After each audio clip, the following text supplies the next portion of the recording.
acusado de matar a vereadora Marielle Franco, Rony Lessa, e não o presidente Jair Bolsonaro, como tinha afirmado em 2 depoimentos o porteiro do condomínio.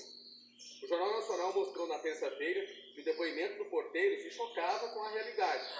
O Jair Bolsonaro, então deputado federal, estava em Brasília naquele dia e registrou presença em 2 votações. A promotora Simone Sibilho informou que o áudio gravado no sistema de interfones do condomínio revela que a voz não era de Jair Bolsonaro. Prova técnica comprovou que é a voz de Rony Lessa que autoriza um dos executores a entrar no condomínio às 17h07 do dia 14 de 3 de 2018. Ontem o jornal Folha de São Paulo ouviu especialistas e afirmou que a perícia deixou de analisar pontos importantes. A reportagem diz que as promotoras não perguntaram aos peritos se algum arquivo do sistema de áudio do condomínio pode ter sido apagado ou renomeado. A Folha afirma que a perícia foi feita a toque de caixa, no mesmo dia da entrevista coletiva do Ministério Público. A coletiva foi um dia depois de o Jornal Nacional revelar o depoimento do porteiro. A Folha diz que só na quarta-feira as promotoras encaminharam as perguntas sobre as gravações ao setor técnico e que o documento indica que os técnicos não tiveram acesso ao computador de onde os dados foram retirados. O Jornal Nacional apurou que as perguntas que constam no pedido de perícia que está no processo foram protocoladas a 1h05 da tarde e a coletiva anunciando as conclusões começou pouco depois, às 13h30. O presidente da Associação Brasileira de Criminalística, Leandro Cerqueira, disse à Folha de São Paulo que sem acesso à máquina em que os arquivos foram gravados, não é possível identificar se um arquivo foi apagado ou renomeado. Disse ainda que o arquivo pode ter sido trocado e seria necessário o acesso ao equipamento original. A Associação Nacional dos Peritos Criminais Federais afirmou ao jornal que é temerário o possível arquivamento de uma notícia de fato sem o devido exame pericial oficial e que isso abre espaço para uma guerra de versões e opiniões distantes dos fatos. A reportagem diz que o único objetivo da análise nos arquivos entregues pelo condomínio foi confirmar se era de Rony Lessa a voz que autoriza a entrada do ex-PM Elcio Queiroz. E isso foi confirmado.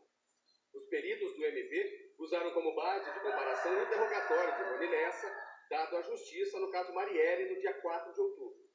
Segundo a Folha de São Paulo, o Ministério Público disse também não ser possível confirmar nem mesmo se a gravação registrada na portaria é do mesmo porteiro que prestou depoimento. A TV Globo também teve acesso ao processo e também fez perguntas sobre a perícia. O Ministério Público não explicou por que não comparou a voz do porteiro com o áudio, já que o depoimento dele foi gravado pela polícia. O MP disse que se preocupou apenas em identificar a voz de Rony Lessa. O Ministério Público do Rio confirmou que o sistema de áudio da portaria e o computador não foram apreendidos, porque, segundo o MP, a partir do momento em que houve a citação da autoridade com foro, nenhuma outra medida de busca poderia ser adotada. O Ministério Público informou que realizou a perícia no arquivo de áudio apreendido porque Rony Lessa não possui foro de prerrogativa de função. A TV Globo também perguntou ao Ministério Público como os peritos conseguiram responder às perguntas das promotoras em 2h30, já que havia 3 meses de conversas gravadas. Sobre isso, o MP não respondeu. Se limitou a dizer que estas informações estão no processo. Nos volumes do processo já liberados, não aparece essa resposta. Ainda falando sobre o Ministério Público do Rio, o Ministério Público fez uma reunião para discutir se afasta ou não uma das 3 promotoras do caso Marielle. Durante a campanha eleitoral do ano passado, a Carmen Elisa Bastos de Carvalho postou fotos em redes sociais com a camisa de Bolsonaro. A cúpula do Ministério Público se reuniu no fim da noite de ontem para discutir se deve afastar a promotora Carmen Elisa Bastos de Carvalho de qualquer investigação que eventualmente envolva Jair Bolsonaro. Carmen Elisa foi uma das 3 promotoras do GAECO que participaram da entrevista coletiva sobre o caso Marielle na última quarta-feira.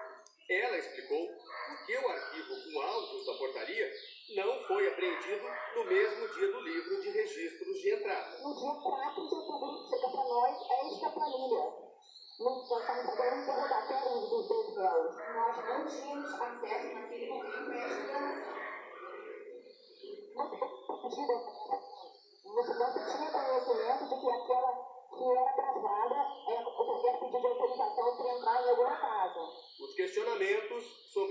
afastamento da promotora Carmen Elisa Bastos de Carvalho de investigações que eventualmente envolvam Jair Bolsonaro surgiram do fato de Carmen Elisa ter feito campanha para ele na corrida à presidência da República. A Folha e o site The Intercept publicaram fotos de uma rede social da promotora em que ela usa uma camiseta com o rosto de Jair Bolsonaro e a frase "Bolsonaro presidente". Em outra postagem de 1º de janeiro, Carmen Elisa fotografou a cerimônia de posse de Jair Bolsonaro e escreveu na legenda: "Há anos que eu não me sinto tão emocionada. Essa posse entra naquela lista de conquistas, como se fosse uma vitória". Nessa outra foto, Carmen Elisa aparece abraçada com o deputado Rodrigo Amorim, do PSL do Rio, e quebrou uma placa em homenagem à vereadora Marielle Franco no ano passado. A TV Globo apurou que a reunião de ontem no Ministério Público do Rio teve momentos tensos, com gritos e discussões. O afastamento de Carmen Elisa era dado como certo, mas a promotora se recusou a sair do caso. É prerrogativa dos membros do MP decidirem quais investigações desejam atuar. E nossos produtores estão em contato com o Ministério Público desde ontem para ouvir as versões tanto do MP como da promotora Carmen Elisa, mas até o momento não tivemos as respostas.